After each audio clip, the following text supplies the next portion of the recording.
Okay, welcome to the Jewelry CAD Institute's demonstration of the RhinoGold software. We're going to start out using it as a RhinoGold user, which is their interface setup for their modeling expertise. I do like to use 4 viewports, and as you can see, this pops up with 3. So I'm going to go ahead and open up what I've already made as a template. And we'll just click on that and it'll open it up in 4 viewports. So now I've got the top viewport, front, perspective, and right. I've also changed the grid extents to 40 all the way across instead of 50, and I've changed a few other things too with the minor grid lines and the major grid lines and so forth and hotkeys. So without going into all that in detail, you're going to get that when you do take the modules from us, but I'm going to go into the Jewelry tab here because this is kind of the first thing that really gets into doing the modeling with their specific tools. So I'm going to take the wizard here. It happens to make rings, and I'm going to go ahead and pop this open. First thing you're going to see is the 3 tabs across the top. One's the ring design, the next one is going to be the weight and presets. Okay, that's where you can add some if you just right click in there and add some of your presets. Okay, so ring design, we're going to start out right there, and we're going to use USA in our size. So we'll just adjust it down here to a size 7. And I want to change this from a flat looking band. Now you'll notice it just pops a ring out there, and we really haven't done too much, but it will change it on the fly. So I'm going to go ahead and change this to a half round type looking ring.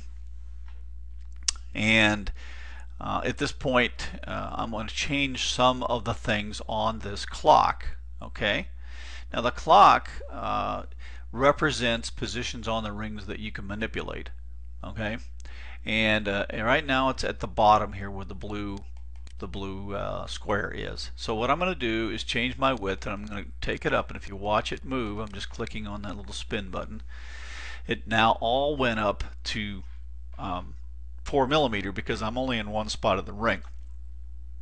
So that's what I want the width at the bottom, and it's up to you. Make it any width you want. And the height or the thickness down here is 2mm. And I'm going to click on the top part of the top little square here, or RhinoGold. And now I'm going to adjust the top. And I want my top width to be 10, and all you have to do is highlight that, type in 10 and enter, and it'll grow the ring right on out like so. Okay, now I want it to be a little bit higher. We're going to make this a dome ring, so let's get our height up there to about 4.5, 5 maybe, like so. So now you see that we've made just a simple little dome ring here, but that would be way too heavy. Well, let's do something here. Let's go ahead and weigh it in 14 karat yellow, and it automatically gives you the weight finished in that thickness, and that being a solid ring. So just kind of remember that. We'll hollow it out now and see what we can do with it. So I'm going to choose, up here at the top, I'm going to choose the thickness, and you can see that it's really thinned it out because that's where we are down here. I'm going to go up and make this by clicking on this, and we'll make it wider, and you can see it thicken up as I go. Okay, going up, and I'm going to make this 1.25 and hit enter.